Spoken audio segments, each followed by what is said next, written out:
નમસ્કાર દર્શક મિત્રો, કિસાન સમાચાર ચેનલમાં તમારું સ્વાગત. જાણીએ આજના સૌથી મોટા સમાચાર. ગુજરાત રાજ્યના ભૂતપૂર્વ મુખ્યમંત્રી વિજયભાઈ રૂપાણીનું પ્લેન ક્રેશમાં દુઃખદ ભર્યું અવસાન. અમદાવાદ પ્લેન ક્રેશને લઈને મોતના આંક આવ્યા સામે. તો અમદાવાદ પ્લેન ક્રેશને લઈને તમામ નાની મોટા સમાચાર જાણીશું આ મહત્વપૂર્ણ વિડીયોમાં. આ સાથે જ જાણીશું કોરોનાને લઈને મોટી ચેતવણી. તો પાન કાર્ડ બંધ મોટો નિર્ણય. હવે સરકાર દ્વારા તમારું લાઇટ બિલ 0 કરી દેવામાં આવશે. આગામી 3 દિવસ વરસાદ છોતરા કાઢશે. પીએમ કિસાન 2000 હપ્તાની તારીખ થઈ ગઈ જાહેર. ઈ-કેવાયસી ના નામે છેતરપિંડી અને ખેડૂતો ખાસ ધ્યાન આપે. આ તમામ નાના મોટા સમાચાર જાણીએ તે પહેલા કિસાન સમાચાર ચેનલમાં તમે જો નવા હોય તો ચેનલને સબસ્ક્રાઇબ કરીને વિડીયો લાઈક કરી દેજો. આજના સૌથી મોટા અને ખૂબ જ દુઃખદપૂર્ણ સમાચાર સામે આવ્યા. અમદાવાદ એરપોર્ટ પર અત્યારે મોટી દુર્ઘટના, જેમાં પૂર્વ મુખ્યમંત્રી વિજયભાઈ રૂપાણી પણ હતા સામેલ. અત્યારે અમદાવાદ એરપોર્ટ પર મોટી પ્લેન દુર્ઘટના સર્જાઈ છે. આ પ્લેન દુર્ઘટનામાં પ્રાપ્ત માહિતી અનુસાર એર ઇન્ડિયાની આ ફ્લાઇટ બપોરે 1:38 અમદાવાદના સરદાર વલ્લભભાઈ પટેલ આંતરરાષ્ટ્રીય એરપોર્ટ પરથી ટેક ઓફ કરી હતી. ટેક ઓફના માત્ર 2 જ મિનિટના ટૂંકા ગાળામાં, એટલે કે મિત્રો આંખના પલકારા માત્રમાં જ વિમાનનો પાછળનો ભાગ એક ક્ષણ સાથે અટળાયો. આ ટક્કર બાદ વિમાન પરનું નિયંત્રણ ગુમાવતા તે નજદીકની એક બિલ્ડિંગ સાથે અથડાઈ ગઈ હતી. અને ત્યારબાદ આ વિમાનમાં અત્યારે એવી પ્રાપ્ત માહિતી અનુસાર સામે આવી રહી છે કે અમદાવાદમાં એર ઇન્ડિયાનું જે વિમાન ક્રેશ થયું જેમાં ગુજરાતના પૂર્વ સીએમ વિજયભાઈ રૂપાણીનું પણ નિધન થયું છે. આ ખૂબ જ એક દુઃખદપૂર્ણ સમાચાર છે. તમે જે દ્રશ્યોમાં જોઈ રહ્યા છો તે પ્લેન દુર્ઘટના સમયના દ્રશ્યો છે. મળતી માહિતી અનુસાર પૂર્વ સીએમ પોતાની દીકરીને લંડન મળવા જઈ રહ્યા હતા. તે જ સમયે આ પ્લેનમાં તેઓ પરિવારમાંથી સાવ એકલા હતા અને પ્લેન ક્રેશની આ ઘટનાની જાણ થતાં જ અત્યારે વડાપ્રધાન નરેન્દ્ર મોદી અને કેન્દ્રીય ગૃહમંત્રી અમિત શાહ અમદાવાદ રવાના થઈ ગયા છે. પરંતુ દુઃખદપૂર્ણ સમાચાર એ છે કે ગુજરાતના સીએમ વિજયભાઈ રૂપાણીનું આ પ્લેન ક્રેશમાં મૃત્યુ થયું છે. તો વિજયભાઈ રૂપાણીની આત્માને શાંતિ આપવા માટે તમે પણ મિત્રો કોમેન્ટમાં ઓમ શાંતિ લખજો. ત્યારબાદના બીજા મોટા સમાચાર. અમદાવાદ પ્લેન ક્રેશમાં મોતનો આંક આવ્યો અત્યારે સામે. મિત્રો અમદાવાદમાં અત્યારે પ્લેન ક્રેશની મોટી દુર્ઘટના પામી છે.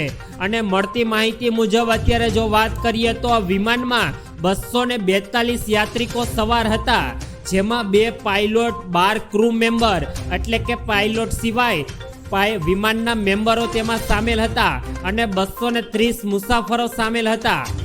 વાત કરીએ તો ગુરુવારે બપોરે 1:38 આ વિમાને ઉડાન ભરી હતી અને અમદાવાદના ઇન્ટરનેશનલ એરપોર્ટ પરથી ઉડાન ભર્યાના માત્ર 2 મિનિટ પછી, એટલે કે 1:40 આ વિમાન ક્રેશ થઈ ગયું હતું. અમદાવાદ પોલીસ કંટ્રોલ રૂમે આ વાતની અત્યારે પુષ્ટિ કરી દીધી છે. મળતી માહિતી મુજબ આ વિમાન અમદાવાદથી લંડન જઈ રહ્યું હતું અને અમદાવાદ એરપોર્ટ પરથી ઉડાન ભર્યાના થોડા સમય બાદ મેઘાણી નજદીક નગર આ વિમાન ક્રેશ થઈ ગયું હતું. અને આ વિમાન ક્રેશ થતાં આવનારા આજુબાજુના વિસ્તારોમાં ભારે દોડધામ મચી ગઈ હતી અને લોકોમાં અત્યારે ડર અને ફફડાટનો માહોલ ફેલાઈ ગયો છે. અમદાવાદ પ્લેન ક્રેશમાં અત્યારે અમદાવાદમાં એર ઇન્ડિયાનું પેસેન્જર પ્લેન જે ક્રેશ થયું અને આ દુર્ઘટના બાદ રસ્તાઓ પણ અત્યારે સરકાર દ્વારા બંધ કરી દેવામાં આવ્યા છે. પ્લેન ક્રેશ બાદ નાસભાગ મચી હતી અને દૂર સુધી કાળા ધુમાડાઓના ગોટે ગોટા જોવા મળ્યા હતા.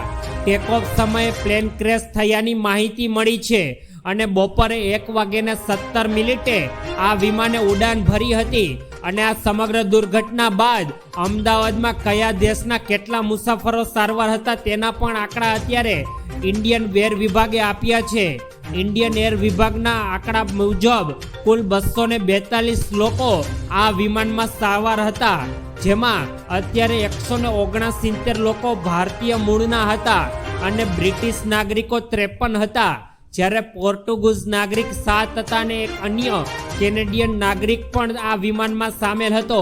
તમામ દેશની ગવર્મેન્ટ સાથે અત્યારે ભારતીય ગવર્મેન્ટ સંપર્ક સાધીને બેઠી છે અને તમામ મૃત્યુ પામેલા પરિજનો સાથે અત્યારે સરકાર વાતચીત કરી રહી છે.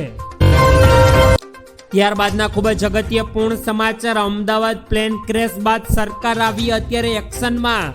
અમદાવાદમાં જે આ દુઃખદપૂર્ણ ઘટના બની ત્યારબાદ અત્યારે ગુજરાત સરકાર અને ભારત સરકાર અત્યારે એક્શન મોડમાં આવી ગઈ છે અને ઘટના સ્થળ પર અત્યારે ભારે પોલીસનો બંદોબસ્ત ગોઠવી દેવામાં આવ્યો છે.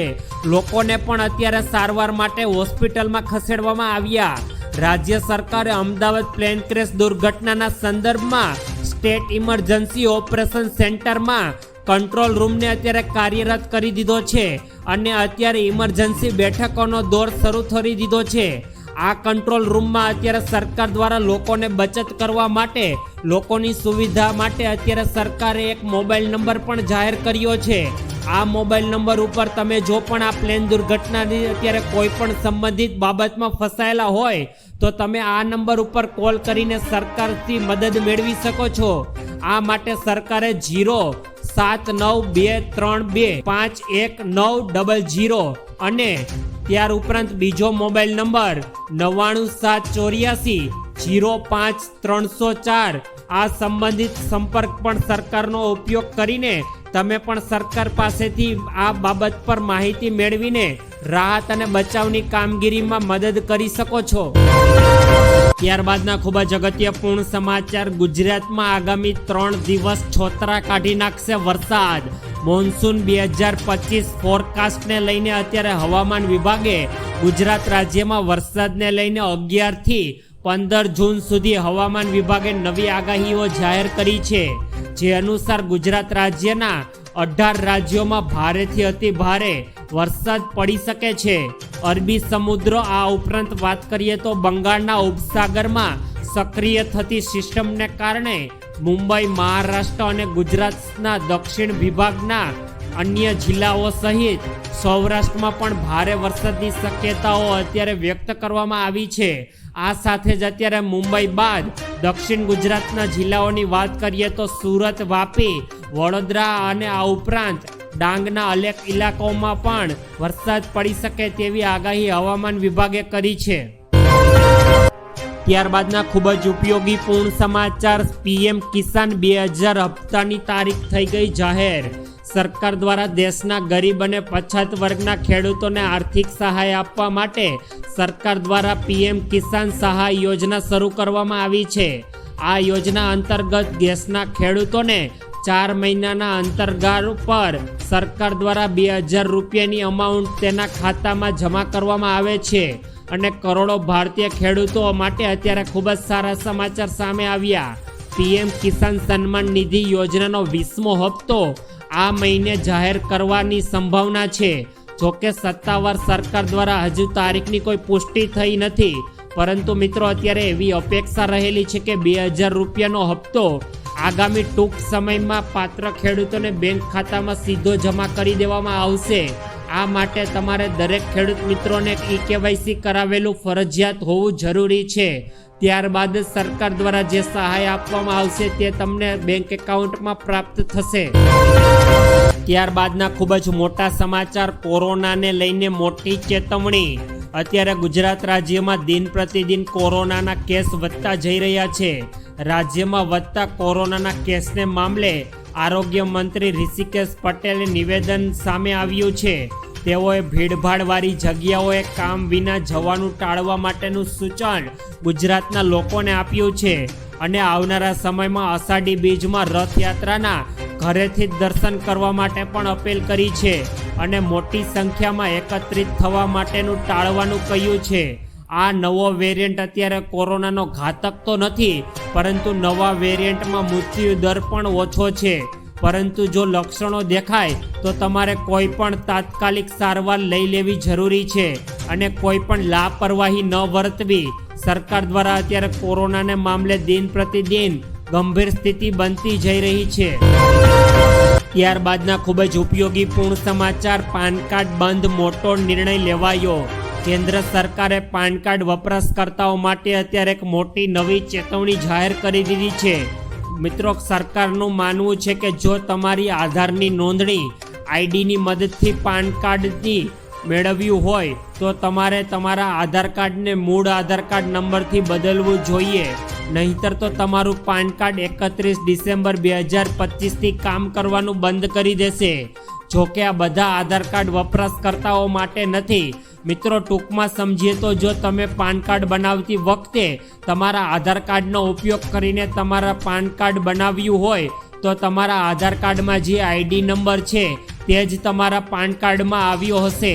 તેથી સરકાર દ્વારા તેનું ફરીથી ઈ-કેવાયસી કરાવવું જરૂરી બની દીધું છે. જો આવું માત્ર આધાર કાર્ડની મદદથી પાન કાર્ડ બનાવ્યું હશે તેવા લોકો માટે સરકારે અત્યારે ફરજિયાત કર્યું છે. ત્યારબાદના ખૂબ જ અગત્યપૂર્ણ સમાચાર. પીએમ નરેન્દ્ર મોદીએ અત્યારે કરી મોટી જાહેરાત અને આ સાથે જ કહ્યું કે મારે તમામ લોકોનું વીજળીનું બિલ 0 કરી દેવું છે. સાબરકાંઠામાં પીએમ મોદીએ ચૂંટણી સભાને સંબોધન કરતા કહ્યું કે મારે તમારું દરેક લોકોનું વીજળીનું બિલ 0 કરી દેવું છે. પેટ્રોલનું બિલ પણ 0 કરી દેવાનું છે. આ વાત તો મિત્રો પીએમ નરેન્દ્ર મોદીએ હવામાં નથી કરી. અમારી પાસે આના માટે એક સંપૂર્ણ યોજના રહેલી છે. પીએમ મોદીએ વધુમાં કહ્યું હતું કે તમે વીજળીનું બિલ ભરો છો, મોદી એવા દિવસો લાવશે કે તમે તેમાંથી કમાણી કરી શકશો. આ માટે સરકાર દ્વારા તરત જ પીએમ સૂર્યઘર યોજના પણ શરૂ કરવામાં આવી. આ યોજના દ્વારા સરકાર દ્વારા જો તમારી છત પર તમે સોલાર પેનલ લગાવશો તો સરકાર દ્વારા તમને વીજળીના યુનિટની ખરીદી કરી તમને સામે સરકાર દ્વારા પૈસાની ચૂકવણી કરવામાં આવશે. અને આ ઉપરાંત